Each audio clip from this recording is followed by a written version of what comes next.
आज की कहानी का शीर्षक है मालिक देख रहा है। किसी गांव में भोला नाम का एक सीधा सादा व्यक्ति रहता था।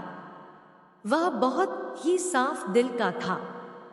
आयु अधिक हो जाने पर भी वह बच्चों की तरह भोला था, इसीलिए सब मंदबुद्धि कहकर उसका मजाक उड़ाते थे।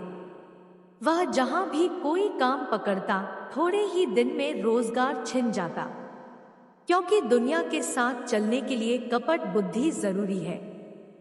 और भोला को वह आती नहीं थी। इस तरह कई कामों में हाथ आजमाने के बाद भी वह बेरोजगार ही रह गया और उसके खाने तक के लाले पड़ गए। एक रात भोला मंदिर के सामने बैठकर बुरी तरह रोते हुए बोला है, ईश्वर, मुझसे कोई काम नहीं होता, जहां भी जाता हूँ मुझसे गड़बड़ हो ही जाती है। भगवान, मैं बहुत थक चुका हूँ, या तो मेरे लिए कोई व्यवस्था कर दे या मुझे अपने पास बुला ले। पास ही पेड़ के पीछे एक चोर छिपा हुआ था। भोला का रोना सुनकर चोर का दिल पसीज गया और वह उसके पास जाकर बोला, भाई, तुम मेरे साथ चलो और मेरे साथ ही काम करना। भोला ने पूछा कि आप क्या काम करते हैं? चोर ने सीधे सीधे बता दिया कि मैं चोरी करता हूं।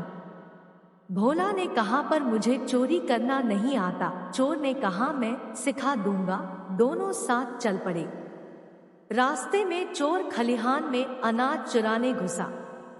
उसने भोला को एक पेड़ पर चढ़ा दिया और कहा कि अगर खेत का मालिक आता दिखाई पड़े तो झट आवाज लगा देना।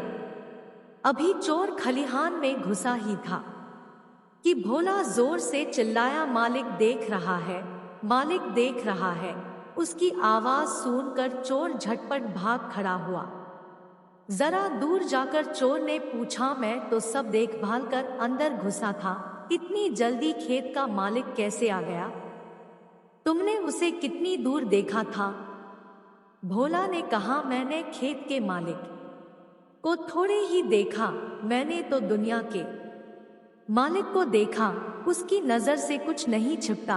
भले ही खेत के मालिक ने नहीं देखा, पर दुनिया का मालिक तो देख रहा है ना। आखिरी हिसाब तो उसी को करना है ना। भोला की बातें सुनकर चोर हक्का बक्का रह गया। उसकी आंखों में आंसू आ गए।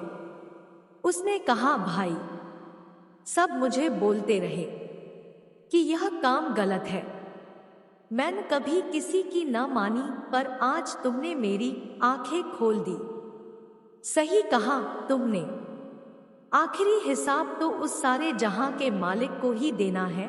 तुम अपने इसी सीधेपन के कारण दुनिया में मात खा रहे हो, पर तुम्हारे इसी स्वभाव के कारण मेरे जैसे कितने ही लोग सुधर जाएंगे।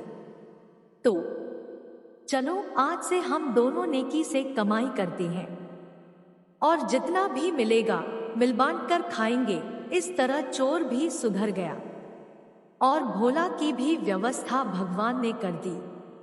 दोस्तों, की बात सच है। हम कोई भी काम करें, कोई हमें देखे या ना देखे, लेकिन भगवान तो हमें देख ही रहा है और हमारे सारे कर्मों का हिसाब भगवान हमसे लेकर रहता है।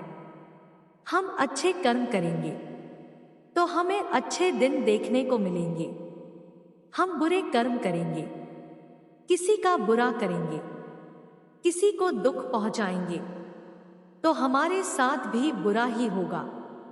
इसीलिए हमेशा दूसरों का ध्यान रखना चाहिए, अच्छे कर्म करने चाहिए, जिससे हमें जीवन में आगे कोई कष्ट ना हो। जय श्री कृष्णा। दोस्तों, अगर आपको वीडियो पसंद आई हो तो वीडियो को लाइक करें और चैनल पर नए हो तो चैनल को सब्सक्राइब करें। हमारे साथ अंत तक बने रहने के लिए धन्यवाद।